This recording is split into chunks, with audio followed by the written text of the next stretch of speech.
waa barnaamijkii dhaqanka iyo hiddaha ee laanta af Soomaaliga ee VOA-da.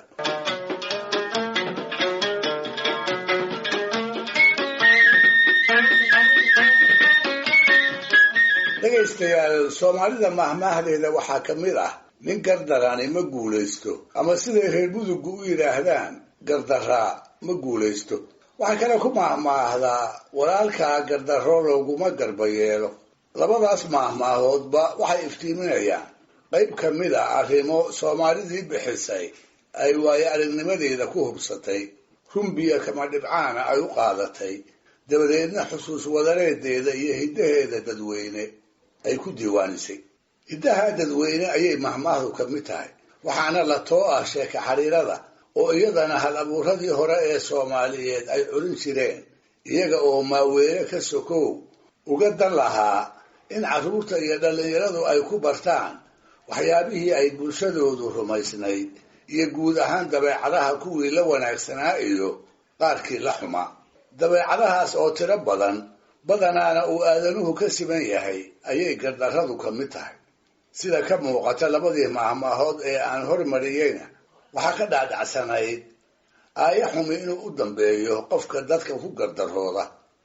sidoo kalena waxay ka digi jireen kan dadku ugu xigaba allaha ka dhige inaan cidnaba gardarro loogu hiilin.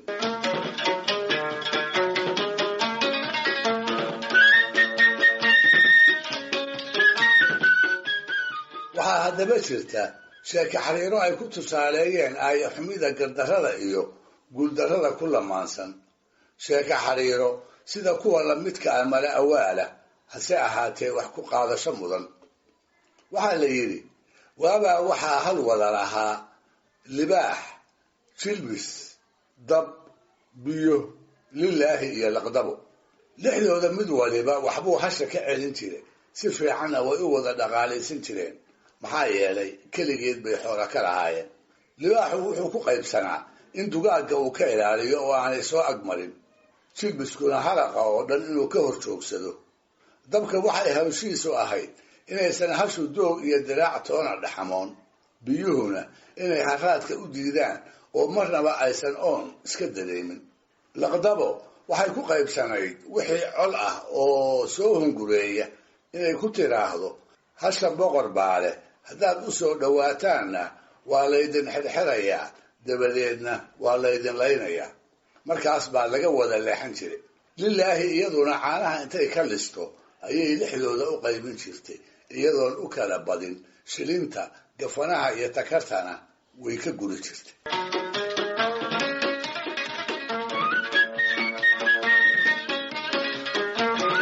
sidaas iyaga oo heshiis ku ah ayuu jiiraal darani geyigii ay joogeen wada saabtay. markaas bay hashii gurtay oo ibaheedii goso caanood ka soo dhici waayeen. markaas bay waxay dhadhamiyaan ka waayeen. markaas bay gaajoodeen. arrini markay sidaa noqotay ayay laqdaba waxay damacday inay keligeed hasha cunto, kadib markay shanta kale kala disho, midbana midka kale ku disho, iyada oo aan cidina sirteeda ogaan. maalintii dambe ayay jilbiskii u timid oo ku tiri, jilbisow, libaax hasha kulama heshiin karee, markuu caawa seexdo lugta ka qaniin ha dhintee.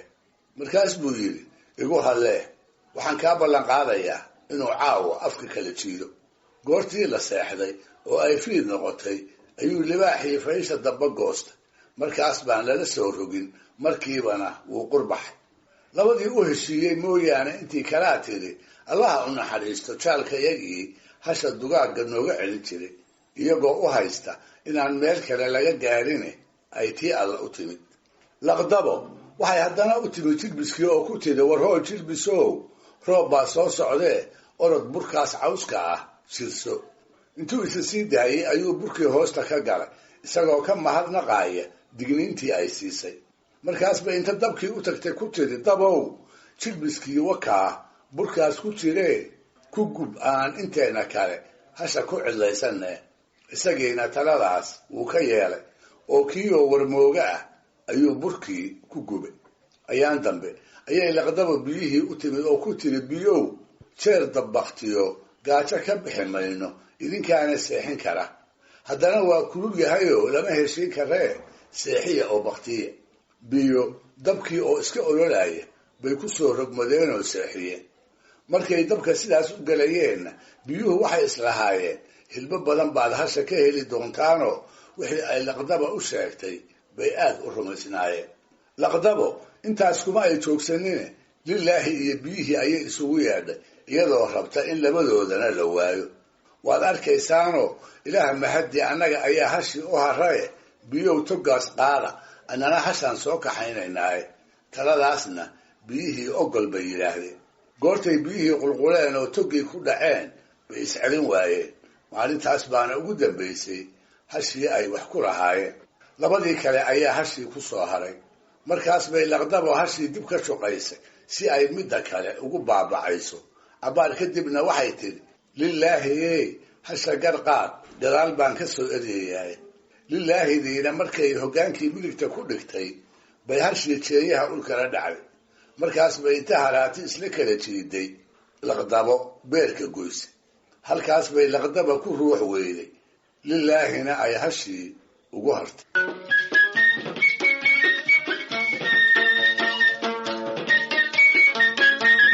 waxaa jira dabeecado kale oo aadanuhu leeyahay gardaradana sabab looga dhigo. mar waxaa la yidhaahdaa waxaa isku mataansan gardarro iyo doqonnimo oo soomaalidii hore ruuxa gardarrada badani inuu caqligaab yahay ayay ku xaman jireen. mar kalena gardarrada iyo kibirka ayay isu aanayn jireenoo siday la ahayd had iyo jeer kibirka ayaa qofka gardarrada u horseeda, kaasoo isna marka dambe haadaan aanu ka soo bixi karin ku galalaatiya. macnaha dambe dadkii rumaysnaa ayaa waxaa allaha u naxariistay ka mid ahaa gabyaagii la oran jiray cabdulaahi macalin axmed oo dhoodaan ku magac dheeraa. gabay dheeroo 120 meeris ka kooban ayuu inta qofeeyey gardarrada oo keliya kula hadlay siday ruuxa u hodo iyo meesha daran ee waaga dambe ay ka tuurto. ugu dambaysta wuxuu ku soo gabagabaynayaa kibir iyo garaadyari isbiirsaday inay yihiin gardarradu guriga ay ku hoyato ee waaberigiina ay ka soo ambabaxdo. meelisyada gabaygaas oo doodiisa uu ku soo koobay ayuu dhoodaan ku yidhi gardarooy waxbaad geysataa gooriya ayaane gefkii aad samaysaa batiyo godobahaagiiye gashi aan yarayn baad qabtaa jeer lagaa gudo ee waxaad goysa mooye ma jiro nimaad gargaartaaye. gurigii barwaaqaysan baad gubi taqaanaaye oo ruuxaad garqaadaa walee guul ma xoogsado adiga iyo geeridu dadkii waad gablamiseene. adigoon gadaal uga harayn mid iska kaa geejay qofkii tabartii gees kaa maray bay wax u gaboobaane gaag baa u soo hara kollay ruuxi kaa guda adoo gebi ka tuuruu arkaa kii garaad xumiye.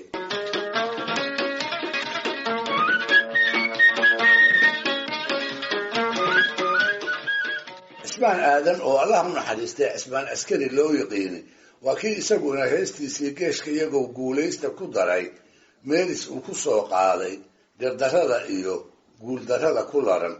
waa kii odhan jiray ninkii gardaraada ilaah ma gargaaree inay la go'ayso waan garanay gashaankeennay libtu raacdee geeshka iyagoo guulaysta. dhegaystayaal barnaamijkii dhaqanka iyo hidduhu maanta halkaa ha inoo jooga. waa ina toddobaadka soo aadan iyo ku kale hadduu eebba idmo.